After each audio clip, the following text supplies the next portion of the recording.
హరే కృష్ణ మాతాజీ. హరే కృష్ణ ప్రభుజీ. వినిపిస్తుంది కదా మాతాజీ? ఎస్ ప్రభుజీ, వినిపిస్తుంది.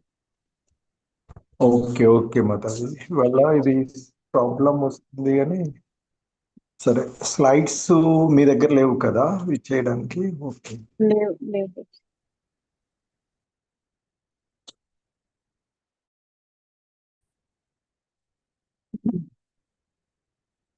హరే కృష్ణ.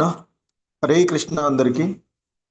ఓం అజ్ఞానతిమిరాంధస్య జ్ఞానాంజనశలాకయా చక్షుర్మిలితం యేన తస్మై శ్రీగురవే నమః. శ్రీచైతన్యమనోభీష్టం స్థాపితం యేన భూతలే స్వయం రూపః కదా మహ్యం దదాతి స్వపదాంతికం. వందేహం శ్రీగురో శ్రీయుతపదకం శ్రీగురూన్ వైష్ణవాంశ. శ్రీరూపం సాగ్రజాతం సహగణ రఘునాథాన్వితం తం సజీవం సాద్వైతం సావధూతం పరిజన సహితం కృష్ణ చైతన్యదేవం శ్రీరాధా కృష్ణ పాదాన్ సహగణ లలితా శ్రీ విశాఖాన్వితాంశ. నమా ఓం విష్ణుపాదాయ కృష్ణ ప్రేష్టాయ భూతలే శ్రీమతే భక్తి వేదాంత స్వామినితి నామినే. నమస్తే సారస్వతే దేవే గౌరవాణి ప్రచారిణి నిర్విశేష శూన్యవాది పాశ్చాత్యదేశ తారిణి. జయ శ్రీ కృష్ణ చైతన్య ప్రభు నిత్యానంద శ్రీ అద్వైత గదాధర శ్రీవాసాది గౌర భక్త బృంద. హరే కృష్ణ కృష్ణ కృష్ణ హరే హరే, హరే రామ రామ రామ హరే హరే. హరే కృష్ణ కృష్ణ కృష్ణ హరే హరే, హరే రామ రామ రామ హరే హరే. హరే కృష్ణ.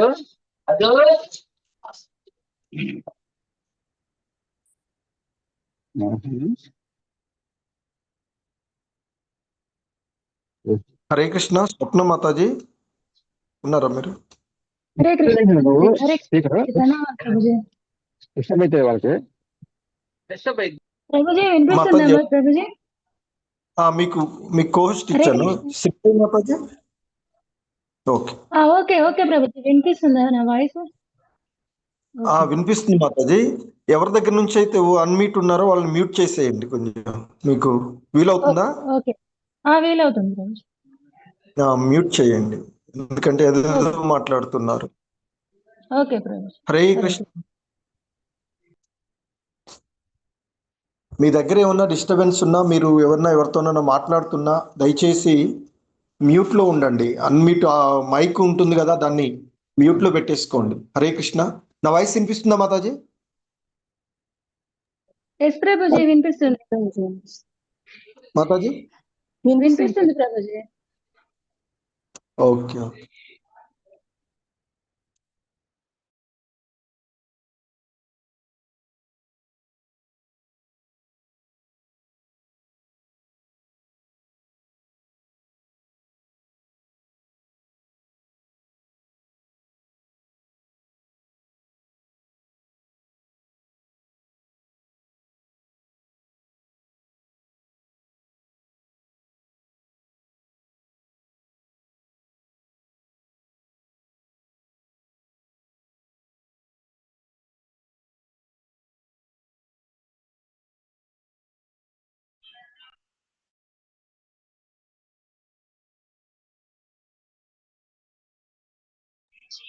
గురుజీ మాకు వినిపించట్లేదు గురుజీ.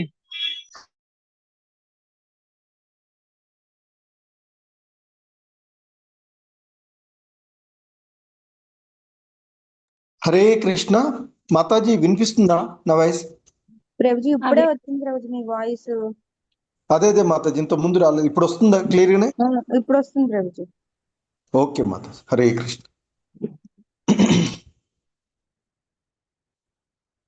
హరే కృష్ణ, హరే కృష్ణ అండి.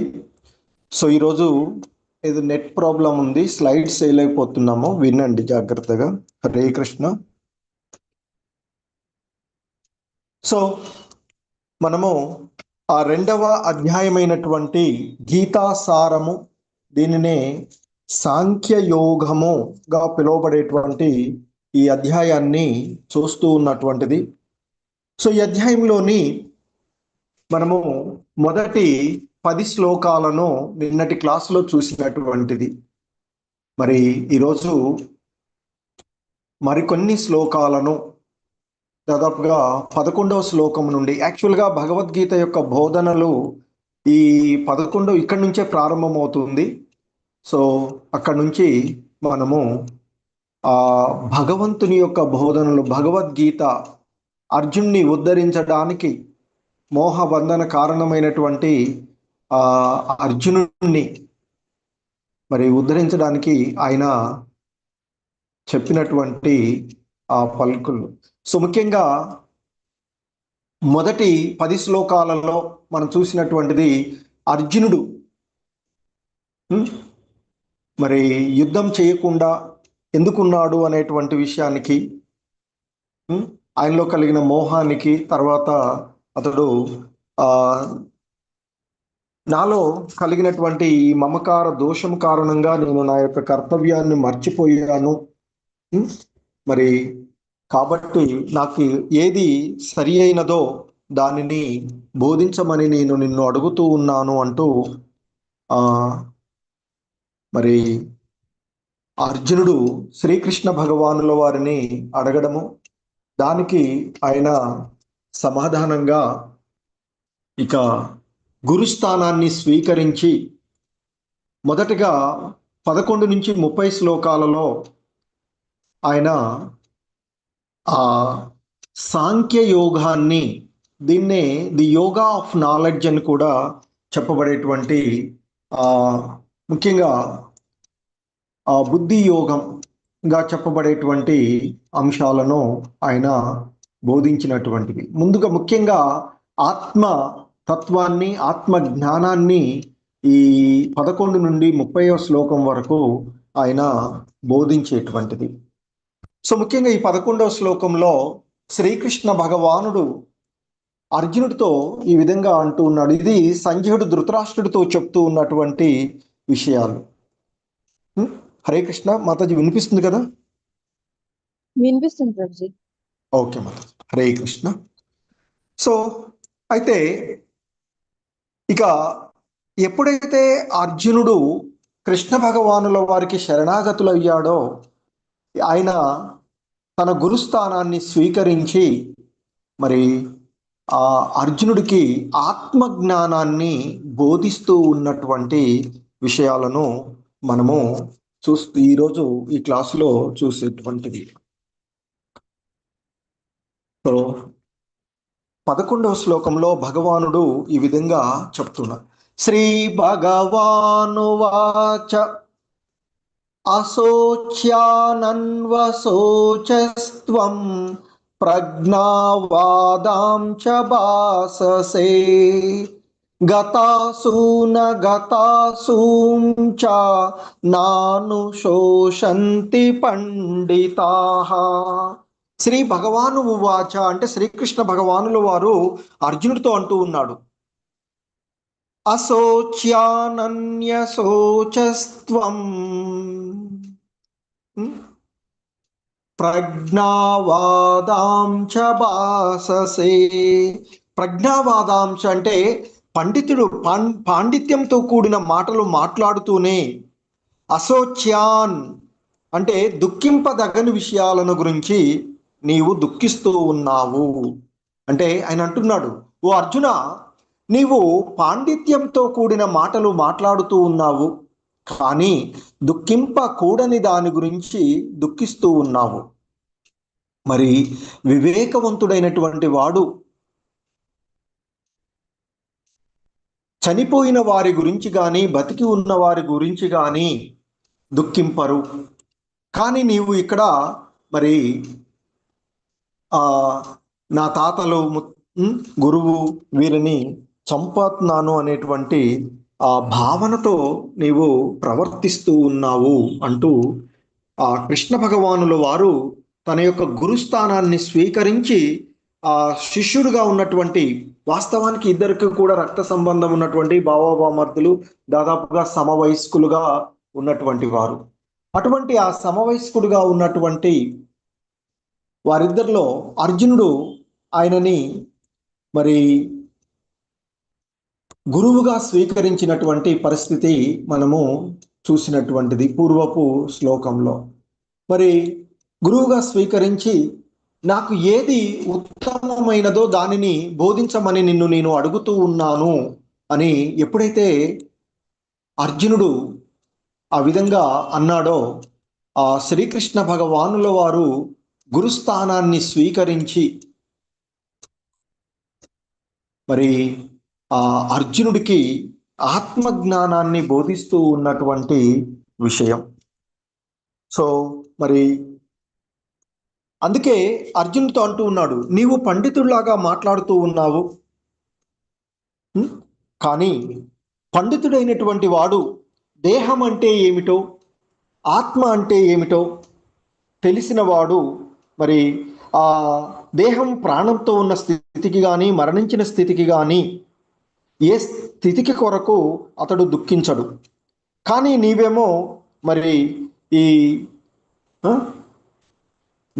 నశించిపోయేటువంటి ఈ శరీరాన్ని గురించి ఆలోచిస్తూ, గురువులు వీరి గురించి ఆలోచిస్తూ మరి యుద్ధం చెయ్యనని అంటూ ఉన్నావు అంటూ ఆయనకి మరి బోధ చేస్తూ ఉన్నటువంటి అంశాన్ని ఈ శ్లోకంలో చెప్పబడుతుంది. ఎందుకంటే ఈ దేహం అనేటువంటిది, అంటే జన్మ తీసుకున్నటువంటి ప్రతిదీ కూడా తప్పక మరణించవలసినటువంటిదే. మరి ఈ దేహము జనించినది కనుక ఖచ్చితంగా మరణించేటువంటిది. అంటే ఏదైతే జన్మ తీసుకుంటుందో అది ఖచ్చితంగా మరణాన్ని పొందేటువంటిది. మరి ఈ దేహము తాత్కాలికమైనటువంటి ఈ దేహాన్ని గురించి, మరి దేహం పుట్టినటువంటిది ఇవాళ రేపు నశించిపోయేటువంటిది, ఎందుకంటే క్షీణించి నశించిపోయేటువంటిది ఈ దేహం. మరి ఇటువంటి తాత్కాలికమైనటువంటి దేహాన్ని గురించి నీవు ఆలోచిస్తూ యుద్ధం చేయనున్నావు. మరి కనుక మరి ఇది నిజంగా పండితుడు అనేటువంటి వాడికి ఇది సరి అయినటువంటి విషయము కాదు అంటూ మరి అర్జునుడికి బోధిస్తూ ఉన్నటువంటి విషయాన్ని మనము ఈ శ్లోకంలో చూసినటువంటిది. ఇంకా అర్జునుడికి ఆయన బోధిస్తూ చెప్తూ ఉన్నటువంటి అంశం, నత్వేవాహం జాతునాసం సత్ నత్వం నేమే జనాదిపాః నచైవ న భవిష్యామః సర్వే వయతమపరం. సో ఇంకా హరే కృష్ణ, 1 minute.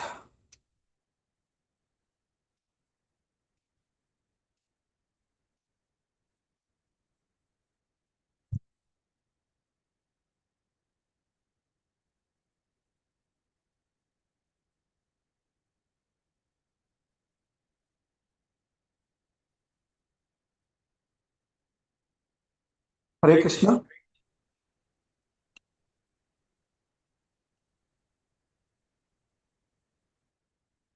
మాతాజీ వినిపిస్తుందా ఇప్పుడు?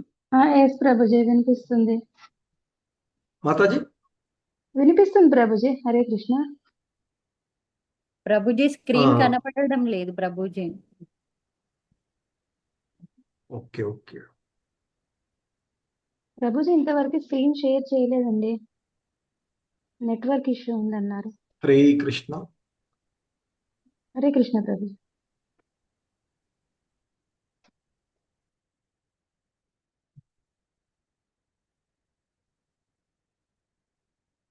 స్క్రీన్ వచ్చిందా మాతాజీ ఇప్పుడు? ఓకే. వస్తుంది ప్రభుజీ.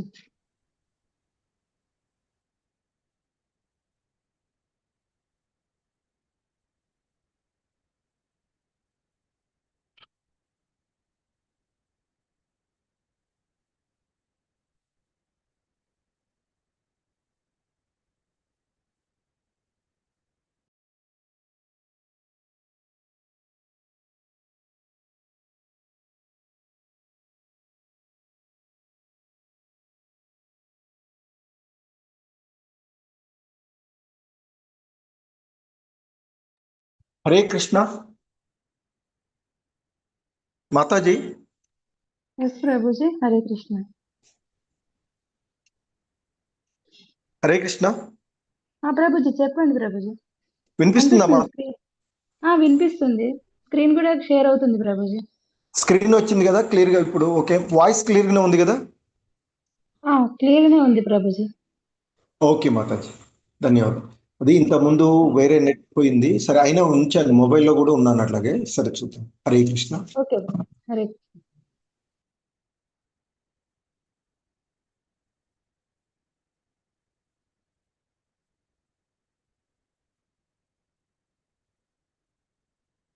హరే కృష్ణ.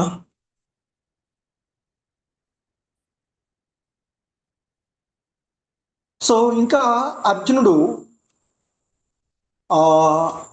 అర్జునుడితో శ్రీకృష్ణ భగవానుల వారు తన గురుస్థానాన్ని స్వీకరించిన తర్వాత ఇంతకుముందు చెప్పినట్లుగా, మరి ఓ అర్జున, పండితుల్లాగా మాట్లాడుతూ ఉన్నావు కానీ దుఃఖించని దాని గురించి నీవు దుఃఖిస్తూ ఉన్నావు. పండితుడు అనేటువంటి వాడు మరి జీవించి ఉన్నటువంటి వివేకవంతులు అనేటువంటి వాడు జీవించి ఉన్న వారి గురించి కానీ మరణించిన వారి గురించి కానీ దుఃఖించడు.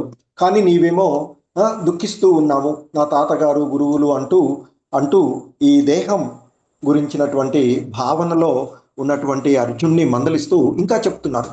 నత్వేవాహం జాతునాసం నత్వం నేమే జనాదిపాహ నచైవ న భవిష్యామః సర్వే వయమతః పరం. సో ఇంకా అంటూ ఉన్నాడు ఆ కృష్ణ భగవానుడు, ఓ అర్జున, నీవు గాని నేను గాని ఈ రాజులందరూ కానీ లేని సమయం అంటూ లేదు, ఇక ముందు కూడా మనము ఉండకుండా ఉండము. సో ఏంటంటే ఇక్కడ మరి ఆ గురువు గారు తాతగారు వీరిని పోతారు, దేహం నశించిపోయేటువంటిది. ఈ దేహాత్మ భావనలో ఉన్నటువంటి అర్జునుడికి ఆత్మ జ్ఞానాన్ని కలగజేస్తూ చెప్తున్నటువంటిది. ఎందుకంటే మరి దేవదేవుడు అసంఖ్యాకమైనటువంటి జీవులకు వారి యొక్క వ్యక్తిగత కర్మ ఫలాల వివిధ స్థితులను బట్టి పోషకుడై ఉన్నాడు అని వేదాలలో మనకి చెప్పబడుతూ ఉన్నటువంటి అంశం. మరి అందుకే ఇక్కడ అర్జునుడికి శ్రీకృష్ణ భగవానుడు తెలుపబడినటువంటి వేద సత్యం, నిజానికి జ్ఞానరహితులైనటువంటి వారు తమను గొప్ప పండితులుగా చెప్పుకుని ప్రపంచంలోని వారందరికీ మరి ఇవ్వబడుతూ ఉన్నటువంటిది. స్వయంగా తాను అర్జునుడు రణరంగంలో ఉన్నటువంటి రాజులందరికీ నిత్యులని, అందుకే చెప్తున్నారు, నేను గాని నీవు గాని ఈ రాజులందరూ కానీ నిలిచి ఉండని సమయం అంటూ ఏదీ లేదు, ఇక ముందు కూడా మనము ఉండకుండా ఉండము అంటూ చెప్తూ ఉన్నటువంటిది. అంటే ఇక్కడ ఆత్మలుగా అందరూ కూడా నిత్యులు అని, మరి కనుక వారు గతంలోనూ వ్యక్తిగతంగా అంటే ఈ దేహాలలో ఉండకపోవచ్చు, కానీ ఆత్మలుగా వారు ఉన్నటువంటి పరిస్థితి. అందుకే ఆత్మ శాశ్వతమైనటువంటి ఆత్మతత్వాన్ని గురించి ఇక్కడ ఆయన చెప్తూ ఉన్నటువంటిది. అంటే ఆత్మగా మనమందరం కూడా ఎప్పటికీ శాశ్వతంగా ఉండేటువంటి వాళ్ళం. అందుకే ఆయన అంటున్నాడు, నేను అంటే శ్రీకృష్ణ భగవానుల వారు, నీవు అంటే అర్జునుణ్ణి, ఇక్కడ ఉన్నటువంటి యుద్ధం చేయడానికి వచ్చినటువంటి రాజులందరూ లేని సమయం అంటూ ఏదీ లేదు, ఇక ముందు కూడా మనము ఉండకుండా ఉండము. అంటే దీని అర్థం ఏంటంటే ఇక్కడ ఈ దేహము మనం కాదు, నిత్యమైనటువంటి శాశ్వతమైనటువంటి ఆత్మలము అనేటువంటి విషయాన్ని చెప్తూ ఉన్నటువంటిది. సో అందుకే ఇంకా ఆయన ఇక్కడ చెప్తూ ఉన్నారు, దేహినోస్మిన్ యథా దేహే కౌమారం యౌవనం జరా తథా దేహాంతర ప్రాప్తి ధీరస్తత్ర నముహ్యతి. సో మరి ఆయన ఇక్కడ చెప్తూ ఉన్నారు, ఓ అర్జున, దేహదారి ఈ దేహంలో బాల్యము నుండి యవ్వనానికి, ఆ యవ్వనము నుండి ముసలితనానికి క్రమంగా సాగిపోతాడు. అదేవిధంగా మరణ సమయంలో జీవాత్మ మరి ఒక దేహంలోనికి ప్రవేశిస్తుంది. వివేకవంతుడు ఈ విషయమును గురించి తెలిసి ఆందోళన పడడు. అంటే మరణం తర్వాత దేహము వేరొక, అంటే ఈ ఆత్మ అనేటువంటిది వేరొక దేహంలోనికి వెళ్తూ ఉంటుంది. ఈ దేహం మాత్రమే నశించిపోయేటువంటిది. ఈ దేహం అనేటువంటిది నిరంతరము మార్పులు చెందేటువంటిది. ఎందుకంటే ప్రతి జీవుడు కూడా వ్యక్తిగత ఆత్మ అయినందువలన ప్రతి క్షణము తన దేహాన్ని మారుస్తూ ఉంటాడు. మనం చూస్తాము, మన యొక్క దేహాన్ని గురించి మనం చూస్తే చిన్నప్పుడు చిన్న పిల్లగా పుట్టినటువంటి పిల్లవాళ్ళుగా ఉన్నటువంటి మనము తదుపరి క్రమంగా బాలుడిగా పెరుగుతూ ఉంటాము. ఆ తర్వాత కౌమారము, యవ్వనము, మధ్యస్థ వయసు, ముసలితనము వస్తూ ఉంటుంది. మనం అందరినీ చూస్తూనే ఉంటుంటాం. అంటే ఈ దేహము నిరంతరము మార్పు చెందుతూ ఉంటుంది. కానీ మనం మన ఫోటోలు కానీ చిన్నప్పుడు కానీ చూస్తే అది ఎవరు అంటే నేను అని చెప్తాం. మరి నేను అంటే ఇప్పుడున్న నేను వేరు, చిన్నప్పుడు ఉన్నటువంటి నా ఫోటోలు వేరు కదా. అలాగే మీవి కానీ ఎవరివైనా చూసుకున్నా వేరుగానే ఉంటుంది. కానీ అది ఎవరంటే నేనని చెప్తాం. మనం స్కూల్కి వెళ్ళినప్పుడు చిన్నప్పుడు ఫోటోలు ఉంటే కానీ, మధ్య వయస్కులో ఉన్నప్పుడే కానీ ఇవన్నీ చూస్తూ ఉన్నట్లయితే ఒకప్పుడు బాలుడుగాను, మరొకప్పుడు యవ్వనవంతుడుగాను, ఇంకొకప్పుడు ముసలివానుగాను కనబడుతూ ఉంటారు. అయితే వీటన్నిటిలో నిరంతరము నేను అంటూ చెప్పబడేటువంటి ఆత్మ ఎటువంటి మార్పు లేకుండా కొనసాగుతూనే ఉండేటువంటిది. అలాగే మరణం తర్వాత కూడా ఈ ఆత్మ అనేటువంటిది ఈ దేహాన్ని వదిలి మరొక దేహంలోనికి వెళుతూ ఉంటుంది. మరి తరువాత జన్మలో భౌతికమే కానీ ఆధ్యాత్మికమే కానీ వేరొక దేహాన్ని పొందడం అనేటువంటిది నిశ్చయము. కనుక ఎవరి పట్లనైనా తాను మిక్కిలి ఆ వ్యాకుల పడుతున్నాడో అటువంటి భీష్ముడి కొరకు కానీ, ద్రోణుడి కొరకు కానీ, మరి ఈ దేహము నశించిపోయేటువంటి విషయంలో అర్జునుడు శోకించవలసినటువంటి కారణం లేదు అనేటువంటిది ఇక్కడ చెప్పబడుతూ ఉన్నటువంటిది. ఎందుకంటే పాత శరీరాలను వదిలి కొత్త శరీరంలోనికి ఈ ఆత్మ ఎలాగూ చేరేటువంటిదే. ఎలాగూ ఈ యుద్ధం సమయానికి వాళ్ళు ముసలివాళ్ళుగా ఉన్నటువంటి వాళ్ళే. సో కనుక భీష్ముడైనా ద్రోణుడైనా మరి వారు పవిత్రుల ఆత్మలు అయినందువలన తదుపరి జన్మలో నిశ్చయంగా ఆధ్యాత్మిక దేహాలను వాళ్ళు పొందబోతూ ఉన్నారు. లేదా కనీసము ఉన్నతమైనటువంటి లౌకికమైనటువంటి భోగానికి దేవతా శరీరాలనైనా పొందేటువంటి అవకాశం ఉంటుంది. ఎందుకంటే భీష్ముడు కానీ ద్రోణుడు కానీ మహాత్ములుగా ఉన్నటువంటి వారు కాబట్టి వారు ఈ దేహాన్ని వదిలివేస్తే ఇంతకంటే ఉన్నతమైనటువంటి దేహాలనే వాళ్ళు పొందేటువంటి పరిస్థితి అని మరి ఇక్కడ ఉన్నటువంటిది. కాబట్టి వాళ్ళను గురించి ఆందోళన చెందవలసినటువంటి అవసరము లేదు అనేటువంటిది శ్రీకృష్ణ భగవానులు వారు చెప్తూ ఉన్నటువంటిది. సో ఈ ఆత్మ అనేటువంటిది నిరంతరము కూడా మారుతూ ఉంటుంది. బాయ్హుడ్ నుండి, అంటే బాలుడి నుండి యౌవనం వరకు, ముసలితనానికి, తర్వాత మరణించిన తర్వాత కొత్త శరీరాన్ని పొందేటువంటిది. ఎలాగైతే మనం వస్త్రాలను నిరంతరము మారుస్తూ ఉంటామో అదే మాదిరిగా మరి ఈ బాహ్యమైనటువంటి వస్త్రాలను ఇలా నిరంతరము క్రమంగా మనం మార్పు చెందుతూ ఉండేటువంటి వాళ్ళం. సో ఇంకా చెప్తూ ఉన్నారు ఆయన, మాత్రా స్పర్శాస్తు కౌంతేయ శీతోష్ణ సుఖ దుఃఖదాహ ఆగమాపాయినో నిత్యాః తాం స్థితి క్షశ్వ భారత.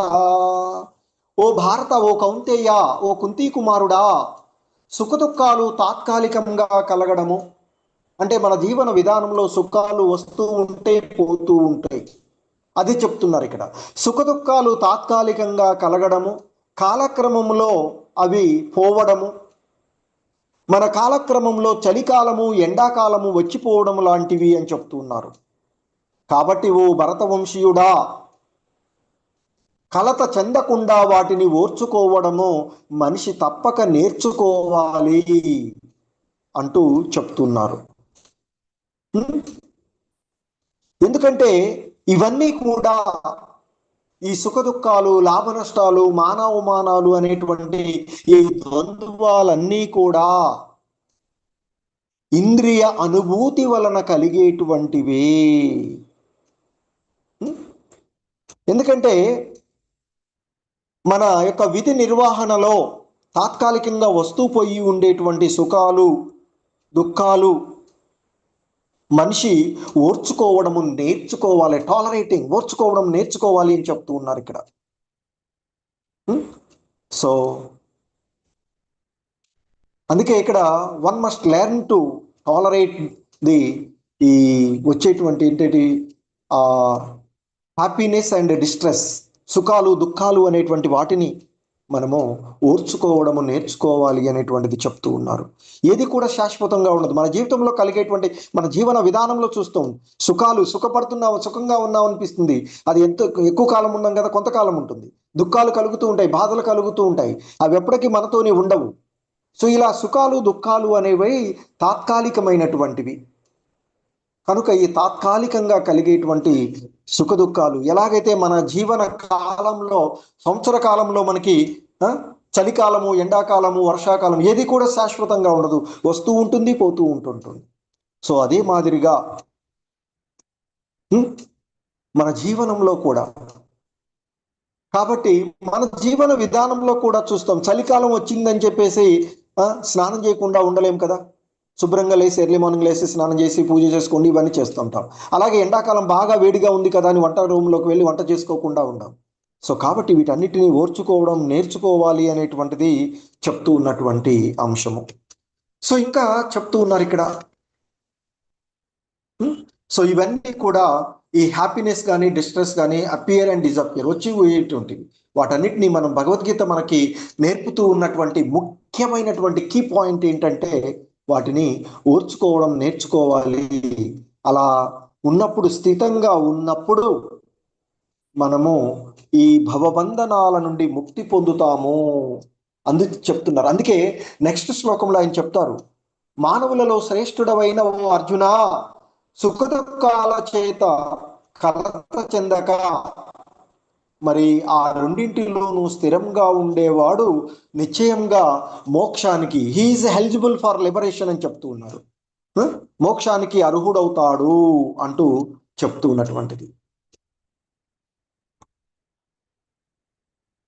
సో ఇంకా ఆయన చెప్తూ ఉన్నారు, ముఖ్యంగా మనకి ఈ ఆత్మతత్వాన్ని, అలాగే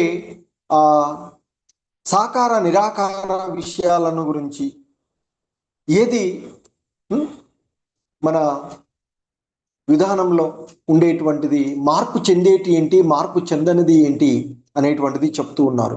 16వ శ్లోకంలో ఆయన ఈ విధంగా చెప్తారు, నా సతో విద్యతో భావో నా భావో విద్యతే సతః ఉభయోరపి దృష్టో అంతస్త్వనయోస్తత్వదర్శిభిః. సో ఉనికి లేనిది అంటే ఈ భౌతిక దేహము, మెటీరియల్ బాడీ, మ్యాటర్, పదార్థం ఉండేది కాదు. నిరంతరము ఆల్వేజ్ చేంజెస్, నిరంతరము మార్పు చెందుతూ ఉండేటువంటిది. అలాగే మరి నిత్యమైనటువంటిది ఆత్మ, స్పిరిచువల్ సోల్, మార్పు లేనిది, నెవర్ చేంజ్, ఎప్పుడు కూడా మారనటువంటిది. సో అందుకే ఇక్కడ చెప్తూ ఉన్నారు ఆయన, ఓ అర్జున, భౌతిక దేహము ఉండేటువంటిది కాదు, ఆత్మ మార్పు లేనిది అని సత్యమును దర్శించినటువంటి వాళ్ళు,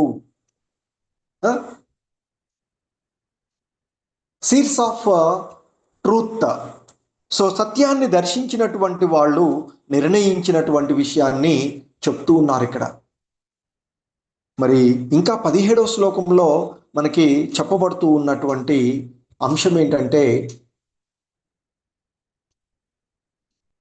అవినాశితు తద్విద్ధి ఏన సర్వమిదం తతం వినాశమవ్యయస్యాస్య నకచ్చిత్ కర్తుమర్హతి.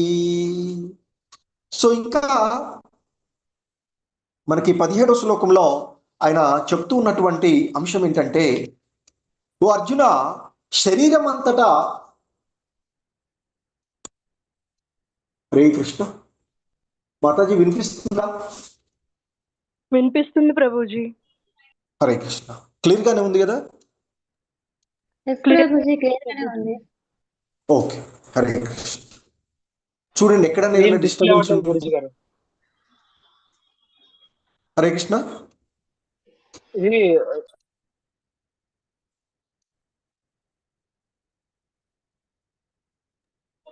ఓకే. సో ఇంకా ఆయన చెప్తూ ఉన్నారు అర్జునుడితో, ఓ అర్జున, శరీరం అంతటా ఏదైతే వ్యాపించి ఉన్నదో, అంటే ఆత్మ, ద స్పిరిచువల్ సోల్, ఏదైతే నిరంతరం మార్పు చెందినటువంటిది ఉన్నదో అది నశింపు లేనిది అని నీవు తెలుసుకోవాలి అంటూ చెప్తున్నారు.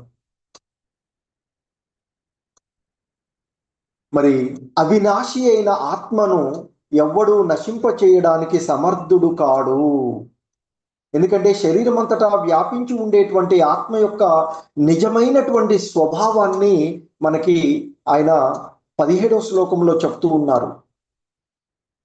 శరీరం అంతటా ఏది వ్యాపించి ఉన్నదో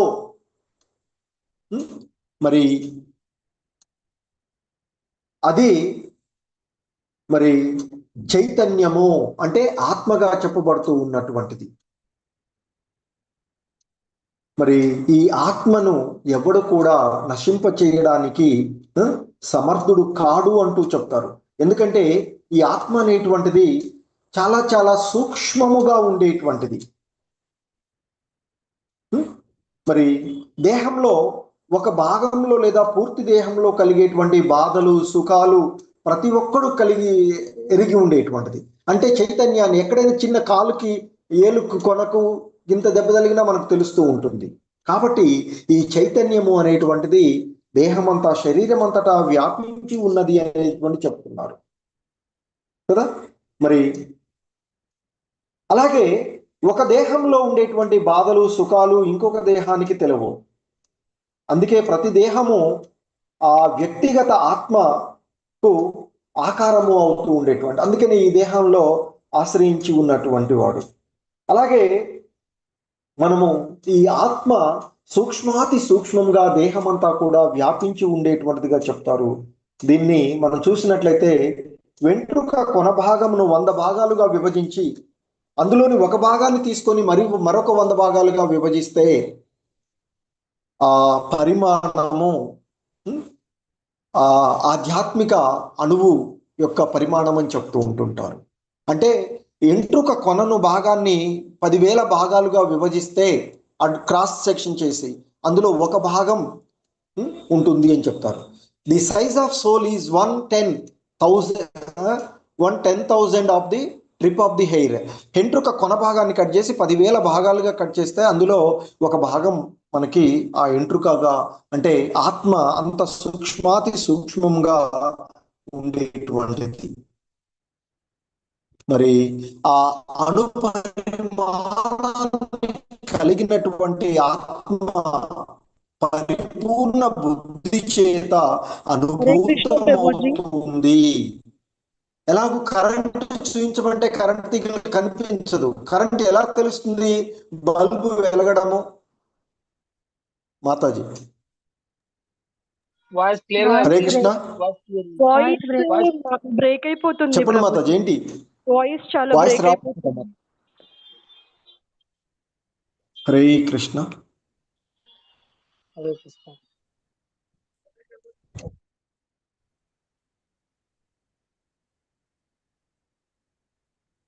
హరే కృష్ణ. ఇప్పుడు మాతాజీ ఇప్పుడు ఇప్పుడు okay Prabhuji. Okay Mataji. Hare Krishna. So ఆ విధంగా మరి ఆత్మ యొక్క అనుభూతి మనం శరీర భాగాల్లో కలిగేటువంటి మరి సుఖ అంటే బాధలు లేదా సుఖాలు, ఆనందం, వీటి వల్ల ఆ స్పర్శల చేత మనకి అది తెలుస్తూ ఉండేటువంటిది. సో సాధారణంగా మరి ఈ ఆత్మ హృదయంలో నిలిచి 5 వాయువులతో ప్రాణ, అపాన, వ్యాన, సమాన, ఉదాన అనేటువంటి వాటిలో తేలుతూ ఉంటుంది అని చెప్తూ ఉంటారు. దేహదారుల దేహమంతటా తన యొక్క ప్రభావాన్ని చూపెడుతూ ఉంటుంది అని చెప్తూ ఉంటుంటారు.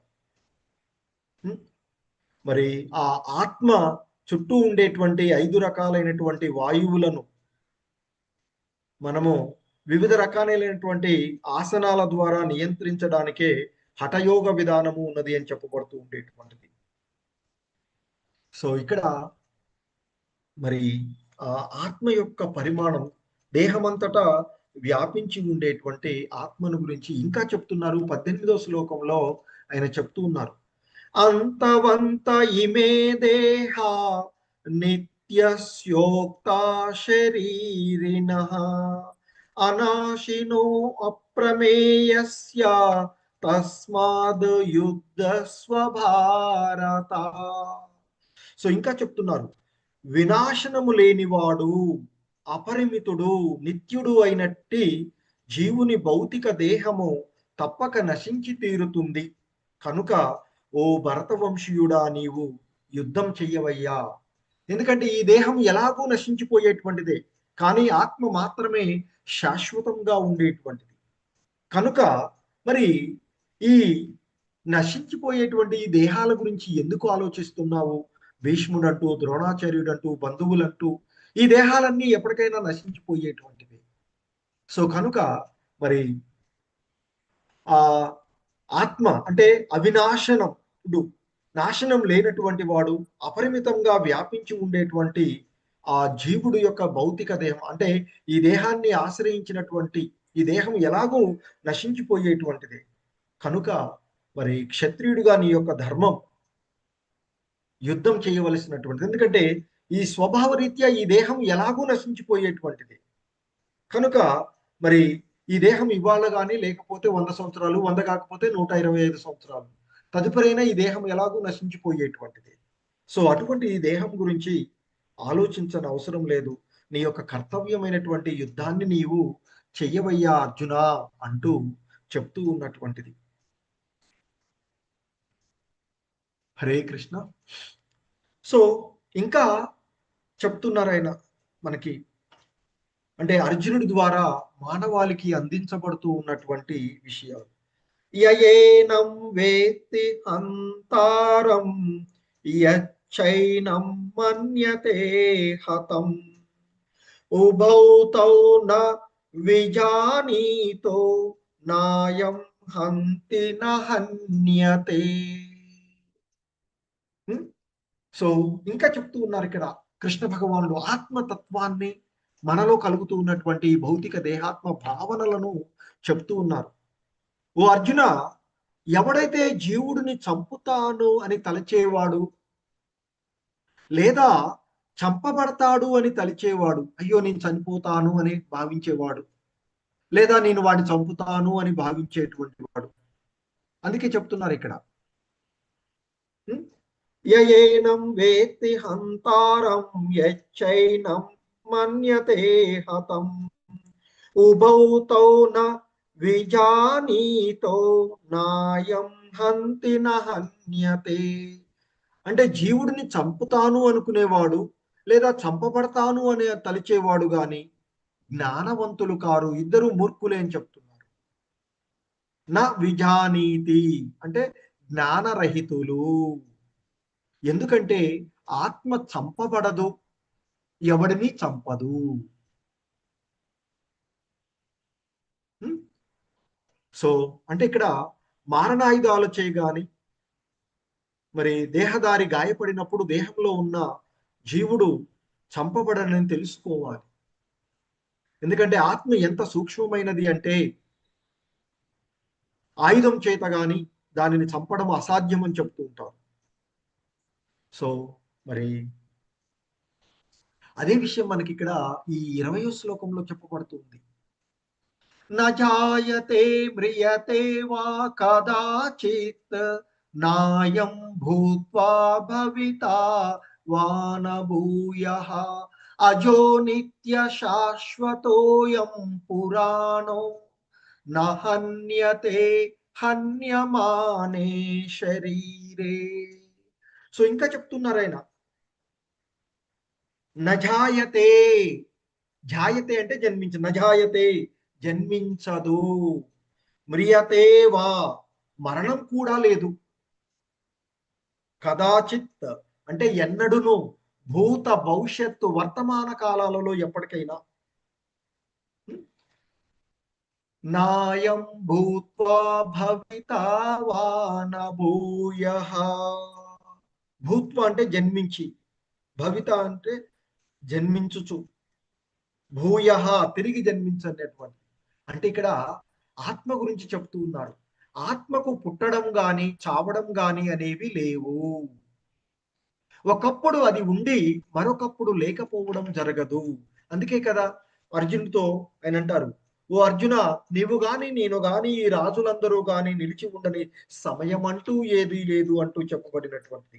నత్వేవాహం నాతు నత్వేవాహం జాతు నాసం నత్వం నేమే జనాదిపాహ అంటూ చెప్పారు. సో నేను గాని నీవు గాని ఈ రాజులందరూ గాని నిలిచి ఉండని సమయం అంటూ లేదు అని చెప్ప. అంటే ఆత్మకు పుట్టడం చావడం అనేవి లేవు. ఎలాగైతే మనము ఈ దేహానికి వస్త్రాలను మారుస్తూ ఉంటామో అలాగే వస్త్రాలను మార్చినట్లుగా ఈ దేహాలని, ఈ భౌతికమైనటువంటి తొడుగులను మారుస్తూ ఉంటుంది. ఈ సృష్టిలో 84 లక్షల రకాలైనటువంటి దేహాలు ఉంటాయి, జీవజాతులు ఉంటాయని చెప్తారు. సో ఆ దేహాలలో ఏదో ఒక దేహాన్ని పొందుతూ ఉంటుంది.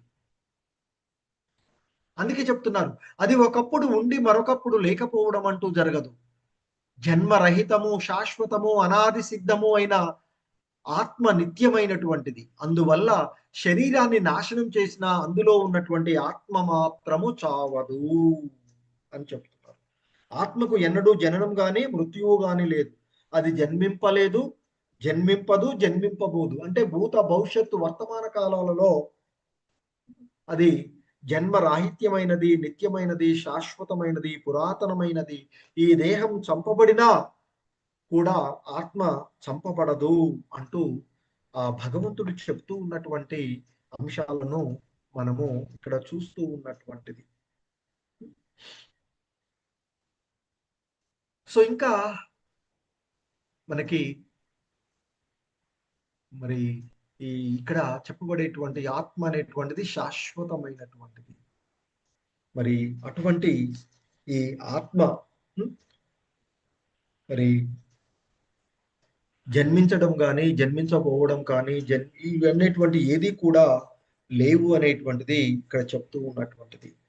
సో ఇంకా చెప్తూ ఉన్నారు, వేదా వినాశినం నిత్యం యేన మజవ్యయం కథం స పురుష పార్థ కం ఘాతయతి హంతికం. సో మరి ఇంకా చెప్తున్నారు, ఓ పార్థ, ఆత్మ నశింపు లేనిదని, నిత్యమైనదని, పుట్టుక లేనిది అని, మార్పు చెందదు అని తెలిసి వాడు ఎవరినైనా ఎలా వధిస్తాడు లేదా ఎలా వధింపజేస్తాడు అంటూ ఆయన చెప్తూ, అంటే ప్రతిదీ దానికి తగినటువంటి ప్రయోజనాన్ని కలిగి ఉంటుంది అని చెప్తున్నారు. ఎందుకంటే పూర్ణమైనటువంటి జ్ఞానంలో నెలకొన్నవాడు ఎక్కడ ఏ విధంగా ఒక దానికి తగిన ప్రయోజనం ఉపయోగించాలో ఎరిగి ఉంటాడు అని చెప్తూ ఉంటుంటారు. అదేవిధంగా హింస కూడా దాని ప్రయోజనం ఉన్నది. ఇక్కడ యుద్ధంలో మరి యుద్ధం అనేటువంటిది హింసగా భావించబడేటువంటిది అయినప్పటికీ కూడా అది ధర్మపరమైనటువంటి యుద్ధం. సో మరి యుద్ధం ఇక్కడ మరి శాంతి స్వరూపుడైనటువంటి న్యాయవాదులు చూస్తాం. న్యాయవాదిగా చెప్పబడేటువంటి వాడు మరి హత్య చేసినటువంటి వాడికి మరణశిక్ష విధించడం కూడా జరుగుతూ ఉంటుంది. మరి అది నిందనీయమైనటువంటిది కాదు. ఎందుకంటే న్యాయ సూత్రాలను అనుసరించి అతనికి ఉరిశిక్ష విధించినటువంటిది. సో కాబట్టి మరి అంటే ఈ దేహం మాత్రమే నశింప చేయబడుతుంది, అతని యొక్క ఆత్మ శాశ్వతంగా ఉండేటువంటి అంశాన్ని మనము ఇక్కడ చూస్తూ ఉండేటువంటిది. ఎందుకంటే సాధారణంగా దేహంలో కలిగేటువంటి మార్పులు పుట్టడము, జన్మ తీసుకోవడము, కొంతకాలం నిలిచి ఉండడము, పెరగడము, మనకు సంబంధించినటువంటి వాటిని ఉత్పత్తి చేయడము, తిరిగి మళ్ళీ క్షీణించి చివరికి నశించిపోయేటువంటిది ఈ దేహంలో కలిగేటువంటి మార్పులు. ఇది దేహానికి సంబంధించినది. సో ఆత్మ అనేటువంటిది ఎప్పటికీ అది జన్మించదు, చనిపోదు, శాశ్వతమైనటువంటిది, జన్మ లేనటువంటిది, ఎప్పటికీ ఉండేటువంటిది, సనాతనమైనటువంటిది. సో మరి ఎటువంటి ఆయుధాల చేత కానీ ఎటువంటి వాడి చేత కానీ అది ఈ దేహం నశించినా కూడా నశించనటువంటిది. సో అందుకే ఇక చెప్తూ ఉన్నారు 22వ శ్లోకంలో ఈ విధంగా, వాసాంచి జీర్ణాని యథా విహాయ నవాని గృహణాతి నరోపరాణి తథా శరీరాని విహాయ జీర్ణస్య అన్యాని సంయాతి నవాని దేహి. సో ఇంకా చెప్తున్నారు ఆయన ఏమని, ఓ అర్జున, మనిషి చినిగిపోయిన పాత వస్త్రాలను, పాత బట్టలను విడిచిపెట్టి కొత్త బట్టలను వేసుకున్నట్లు ఆత్మ కృషించిన ఈ శరీరాలను వదిలి కొత్త శరీరాలను స్వీకరిస్తుంది. సో ఎందుకంటే ఈ ఆత్మ అనేటువంటిది సో ప్రస్తుతం ఉన్నటువంటి ఈ దేహాన్ని వదిలేసి మరొక దేహాన్ని అది పొందుతూ ఉంటుంది. ఎందుకంటే మనలో ఉండేటువంటి ఈ కోరికలను, ఇంద్రియ భోగ వాంఛలను, మన యొక్క కర్మలను అనుసరించి మనం చేస్తూ ఉన్నటువంటి మన యొక్క సామర్థ్యాలను అనుసరించి తదుపరి మనకు ఏ రకమైనటువంటి జన్మ, ఈ సృష్టిలో ఉన్నటువంటి 84 లక్షల రకాలైనటువంటి జీవులలో పశుపక్షాదులలో, క్రిమి కీటకాల అలా ఉండేటువంటి వాటిలో ఏదో ఒక శరీరాన్ని మన భావాలకు అనుకూలంగా మనం ఏ విధంగా అయితే వస్త్రాలను, వివిధ రకాలైనటువంటి వస్త్రాలను మార్చుకుంటూ ఉంటుంటామో అదే విధంగా ఈ ఆత్మ కూడా ఈ శరీరాలను మారుస్తూ ఉంటుంది. ఆ శరీరాలు అనేవి మన యొక్క గత జన్మలలో మనం చేసుకున్నటువంటి కర్మ ఫలాలుగా చెప్పబడుతూ ఉంటుంటాయి. సో ఇంకా చెప్తున్నారు ఆయన, నైనం చిందంతి శస్త్రాని. హరే కృష్ణ. స్లైడ్స్ మారుతున్నాయి మాతాజీ? మారుతున్నాయి ప్రభుజీ.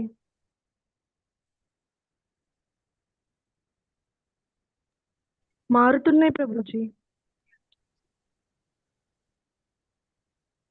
హరే కృష్ణ. హరే కృష్ణ ప్రభుజీ. స్లైడ్స్ చేంజ్ అవుతున్నాయి ప్రభుజీ. ఓకే, హరే కృష్ణ. నైనం చిందంతి శస్త్రాని నైనం దాహతి పావకః నచైనం క్లేదయంత్యాపో నశోషయతి మారుతః.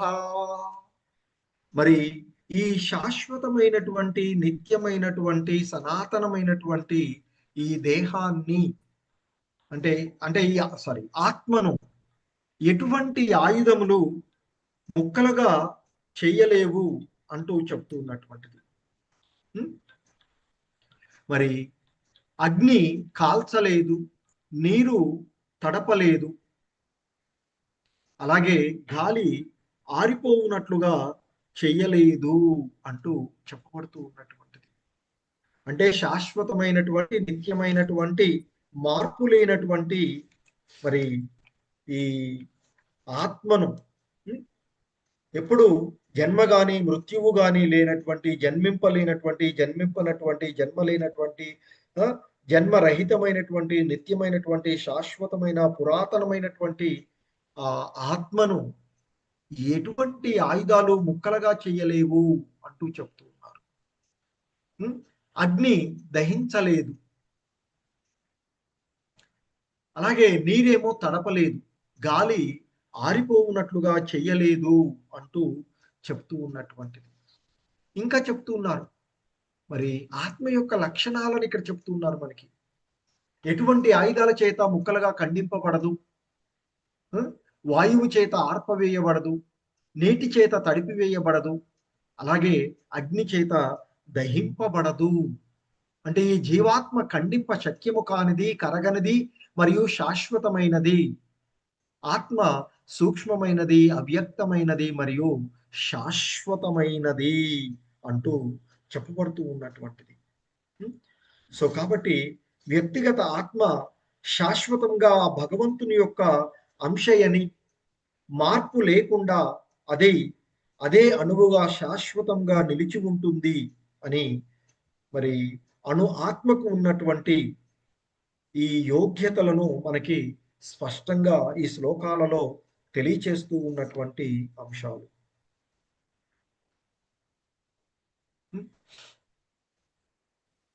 సో ఇంకా చెప్తారు ఆత్మ యొక్క లక్షణాలను. ఆత్మ కనబడనిది, ఊహింపలేనిది, మార్పు రహితమైనటువంటిది. ఇది తెలుసుకొనిన తర్వాత నీవు దేహం కొరకు దుఃఖించావు. ఎందుకంటే తాతగారైనా, గురువైనా, బంధువులైనా, మిత్రులైనా, అక్కడ ఉన్నటువంటి మనుమలైనా, అన్నదమ్ములు, వీళ్ళంతా ఈ దేహ సంబంధమైనటువంటి భావనలు. మరి అటువంటి ఆ దేహము అశాశ్వతమైనది. అందులో ఉండేటువంటి భగవంతుని యొక్క అంశగా ఉన్నటువంటి ఆత్మ మాత్రమే శాశ్వతమని తెలుసుకున్నాక ఇక నీవు ఈ దేహాల గురించి, అంటే నీ తాత అయినటువంటి భీష్ముడి గురించి, నీ గురువు గారైనటువంటి ద్రోణుడి గురించి, నీ యొక్క బంధువులను గురించి నీవు దుఃఖించవు అని ఇక్కడ చెప్తున్నారు. కాబట్టి మరి ఈ అశాశ్వతమైన దేహం ఎలాగూ నశించిపోయేటువంటిదే, అటువంటి ఈ దేహం గురించి నీవు దుఃఖించవలసిన అవసరం లేదు అన్నట్లుగా చెప్తూ ఉన్నటువంటిది. ఇంకా చెప్తున్నారు, ఓ మహాబాహువులు కలిగినటువంటి వాడా అర్జున, ఒకవేళ ఈ ఆత్మ అంటే జీవ లక్షణాలు ఎప్పుడూ జన్మిస్తుంది అని, నిరంతరము మరణిస్తుంది అని నీవు తలిచినా దుఃఖించవలసినటువంటి ఎటువంటి కారణం లేదు. ఎలాగూ మరి నశించిపోయినటువంటిది మళ్ళీ జన్మిస్తుంది కదా. కనుక ఈ ఆత్మ ఎప్పుడూ జన్మిస్తుంది అని, నిరంతరము మరణిస్తుంది అని నీవు తలిచినా మరి వాటి గురించి కూడా నీవు దుఃఖించవలసిన కారణం లేదు అర్జున అంటూ చెప్తూ ఉన్నారు. ఎందుకంటే ముఖ్యంగా ఇక్కడ చెప్తారు, దేహానికి అతీతంగా ఆత్మ ఉన్నటువంటి విషయం ఇక్కడ మనకి చెప్పబడుతూ ఉన్నటువంటిది. అటువంటి ఆ ఆత్మ జ్ఞానాన్ని బోధిస్తూ ఉన్నారు ఇక్కడ మనకి.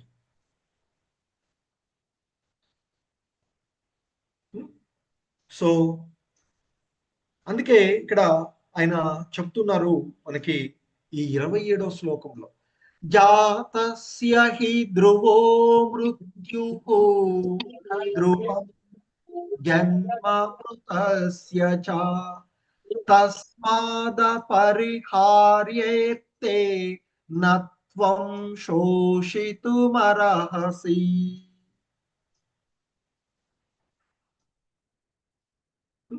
సో అంటే ఇక్కడ చెప్తున్నారు జాతస్య హి ధ్రువో. జాతస్య అంటే పుట్టిన వానికి, హి అంటే ఖచ్చితంగా, ధ్రువ అంటే యథార్థం, మృత్యుహు మృత్యు వచ్చి తీరుతుంది. అంటే పుట్టిన వానికి మరణం తప్పదు. ఎలాగూ, ఎందుకంటే జననం ఉన్నటువంటిది మరణించవలసిందే అని చెప్తున్నారు కాబట్టి పుట్టిన వానికి మరణం తప్పదు. అలాగే ఒకవేళ మరణించిన వాడికి మరలా పుట్టుక తప్పదు. కాబట్టి అనివార్యమైనటువంటి దాని గురించి నీవు ఎందుకు అర్జున శోకిస్తూ ఉన్నావు అంటూ చెప్తూ ఉన్నటువంటిది. ఎందుకంటే జీవిత కలాపాలను బట్టి, మనం చేసినటువంటి కర్మలను బట్టి మనం జన్మ స్వీకరిస్తూ ఉంటుంటాం.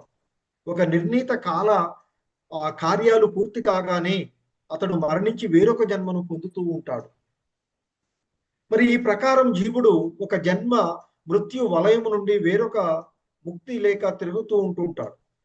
మరి అలా ఈ జనన మరణ చక్రము అనవసరమైనటువంటి హత్యను, జంతువధను, యుద్ధాన్ని సమర్థించదు అని చెప్తున్నాడు. కానీ అదే సమయంలో శాంతి భద్రతలను నెలకొల్పడానికి మానవ సంఘంలో హింస, యుద్ధము అనేవి అనివార్యమైనటువంటి అంశాలుగా చెప్పబడుతూ ఉంటాయి. అందుకనే ఆ భగవంతుని యొక్క సంకల్పం వలన కురుక్షేత్ర యుద్ధము అనివార్యమైనటువంటిది. 18 అక్షౌహిణుల సైన్యము ఆ యుద్ధంలో వాడబడుతూ ఉన్నటువంటిది. సో కనుక ఇక్కడ ఈ భూభారాన్ని, ముఖ్యంగా ఈ రాబోయేటువంటి కలియుగంలో అధర్మపరులైనటువంటి వారిని నశింప చేయడానికి ఈ యుద్ధము అనివార్యమైనదిగా భావించబడుతూ ఉన్నటువంటిది. సో కనుకనే ఇక్కడ చెప్తున్నారు, పుట్టిన వానికి మరణం తప్పదు, మరణించిన వాడు మరలా పుట్టక తప్పదు. కాబట్టి అనివార్యంగా జరిగే దాని గురించి నీవు ఎందుకు శోకిస్తూ ఉన్నావు అర్జున అంటూ చెప్తున్నారు. సో ఇంకా అవ్యక్తాదీని భూతాని వ్యక్త మధ్యాని భారత అవ్యక్త నిధన్యా ధనాన్యేవ తత్ర కా పరిదేవనః. మరి ఇంకా చెప్తున్నారు, ఈ సృష్టించబడే జీవులందరూ ఆదిలో అవ్యక్తములై మధ్యలో వ్యక్తమగుచున్నవి, నశించిన పిమ్మట తిరిగి అవ్యక్తములగును. అట్టి ఎడ దుఃఖించుటకు కారణమేమున్నది? సో అంతే కదా. మరి మనకి ఇప్పుడు దేహానికి జన్మ తీసుకోక మునుపు ఆ జీవుడు అవ్యక్త రూపంలో ఉండేటువంటిది. అంటే ఒక చెట్టు మొలకెత్తక మునుపు అది విత్తన రూపంలో ఉండేటువంటిది కదా. సో అలాగే జీవులు కూడా. సో ఆత్మ ఉనికి విశ్వసించేటువంటి వారు, ఆత్మ ఉనికి నమ్మని వారు అనే 2 తరగతులుగా తత్వవేత్తలు ఉన్నటువంటి మనము తెలుసుకోవలసినటువంటి. ఈ ఇద్దరిలో ఎవరిని అనుసరించినా దుఃఖ కారణం లేదు అని చెప్తున్నారు.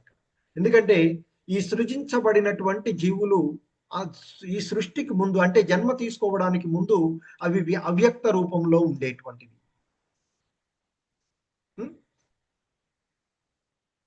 అలాగే ఈ మధ్యలో, అంటే ఆ జననానికి మరణానికి మధ్యలో మాత్రమే ఒక దేహం రూపాన్ని మనం పొందుతూ ఉన్నాం. మిగిలినంతా కూడా అవ్యక్తంగా ఉండేటువంటిది. మరి అలాంటి ఆ అవ్యక్తమైనటువంటి వాటి గురించి దుఃఖించడానికి కారణం ఏమిటి అని చెప్తున్నారు. ఎందుకంటే ఆత్మ ఉనికిని నమ్మని వారు, వేద జ్ఞానాన్ని అనుసరించేవారు నాస్తికులుగా పిలువబడేటువంటి వారు. మరి ఉదాహరణకి ఈ నాస్తిక వాదాన్ని మనము అంగీకరించిన దుఃఖానికి ఎటువంటి కారణం లేదు అని చెప్తున్నారు. ఎందుకంటే ఆత్మకు ప్రత్యేకమైనటువంటి ఉనికి ఉండగా భౌతిక తత్వాలు సృష్టికి ముందు అప్రకటితాలై ఉన్నటువంటివే కదా. మరి ఈ అప్రకటిత స్థితి నుండి ప్రకట స్థితి వస్తుంది. ఎందుకంటే ఆకాశం నుండి వాయువు, వాయువు నుండి అగ్ని, అగ్ని నుండి నీరు, నీటి నుండి భూమి ప్రకటము కావడం కూడా ఇటువంటిది అని చెప్తూ ఉంటుంటారు. ఆ విధంగా మరి సో జరిగేటువంటి అవ్యక్త వ్యక్తాలుగా నిరంతరము మార్పు చెందేటువంటివే కదా. అటువంటి వాటి గురించి దుఃఖించవలసినటువంటి అవసరం ఏముంది అని చెప్తున్నారు. అందుకే ఈ భౌతిక దేహాలు కాలక్రమంలో నశించేవైనా ఆత్మ నిత్యమైనది అని మనకి భగవద్గీతలో వేదాల యొక్క తుది అభిప్రాయంగా మనకి ఇక్కడ చెప్పబడుతూ ఉన్నటువంటిది. ఈ దేహము ఒక వస్త్రము వంటిది అని చెప్తూ ఉంటారు. సర్వదా మనం ఈ వస్త్రాలను మార్చినట్లుగానే ఆత్మ కూడా ఈ దేహాలను నిరంతరము మారుస్తూనే ఉండేటువంటిది. సో కాబట్టి మనకి ఆత్మానుభూతిని పొందడానికి శ్రీకృష్ణ భగవానుడు భగవద్గీతని బోధిస్తూ ఉన్నటువంటిది. కాబట్టి మనిషి ఆత్మ యొక్క ఉనికిని నమ్మినా లేదా ఆత్మ ఉనికిని నమ్మకపోయినా, అంటే ఈ రెండింటిలో దేనినైనా దేహ నష్టం గురించి దుఃఖించవలసినటువంటి కారణం లేదు అని చెప్పబడుతుంది ఇక్కడ ఈ శ్లోకంలో. అలాగే ఇంకా చెప్తూ ఉన్నారు, ఓ అర్జున, కొందరు ఆత్మను అద్భుతమైనది అని, అంటే ఆత్మను ఆశ్చర్యకరమైన దానిగా చూస్తారు. కొందరు ఆత్మను అద్భుతమైన దానిగా గాంచుతారు, అంటే ఆత్మను ఆశ్చర్యకరమైన దానిగా చూస్తారు. ఇంకా కొందరేమో దానిని అద్భుతమైన దానిగా వర్ణిస్తూ ఉంటుంటారు. మరికొందరేమో దానిని అద్భుతమైనదిగా వింటారు. కాగా ఇంకా కొందరు దానిని గురించి విన్నప్పటికీ కూడా ఏమాత్రము గ్రహించలేరు అంటూ చెప్తూ ఉన్నటువంటిది. ఎందుకంటే మనకి కఠోపనిషత్తులో చెప్పబడినటువంటి అతిపెద్ద జంతువు దేహంలోను మహా వటవృక్షంలోను కేవలము అంగుళం మాత్ర స్థలంలో కోట్లాది సంఖ్యలో ఇమడగలిగేటువంటి సూక్ష్మజీవులలో కూడా అనుపరిమాణ ఆత్మ ఉన్నదనేటువంటి విషయము ఖచ్చితంగా ఆశ్చర్యకరమైనదిగానే చెప్తారు. అంతే కదా, మరి సూక్ష్మజీవులు, వైరస్, బ్యాక్టీరియా, మనం చెప్తాం కదా, కోవిడ్, ఇంకేదో చెప్తాం, ఎంతో సూక్ష్మాతి సూక్ష్మం, దాంట్లో కూడా జీవం ఉన్నట్లుగా చెప్తూ ఉంటుంటాం కదా. మరి కాబట్టి అతి పెద్దవైనటువంటి ఏనుగు నుంచి తీసుకున్న సూక్ష్మ క్రిములైనటువంటి సూక్ష్మజీవులు, వైరస్ వంటి, బ్యాక్టీరియా వంటి ఏకకణజీవులు, అలాగే మహా వటవృక్షాల నుండి చిన్న చిన్న మొక్కల వరకు తీసుకున్న ప్రతి దానిలో కూడా మరి సూక్ష్మాతి సూక్ష్మమైనటువంటి ఆత్మ ఉన్నది అని చెప్తారు.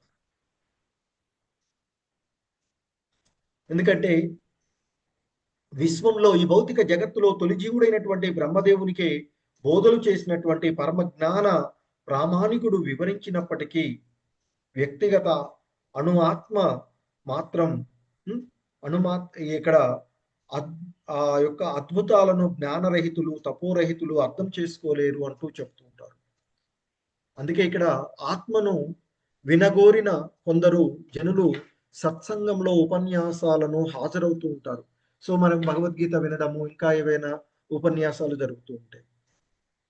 అటువంటి అప్పుడు ఒక్కొక్కసారి అజ్ఞానవశంగా ఒకప్పుడు వారు పరమాత్మ, అణుఆత్మ పరిమాణ భేదాన్ని లేకుండా సమానమని భావించి పెడతో పట్టేటువంటి పరిస్థితుల గురించి అందుకే ఇక్కడ చెప్తున్నటువంటి కొందరు ఆత్మను అద్భుతమైన దానిగా గాంచడం, కొందరు దానిని అద్భుతమైన దానిగా వర్ణించడం, కొందరేమో అద్భుతమైన దాన్ని విని కూడా వింటారు, కొంతమంది ఆ విన్న తర్వాత కూడా దాని గురించి ఏమీ కూడా తెలుసుకోలేనటువంటి పరిస్థితి.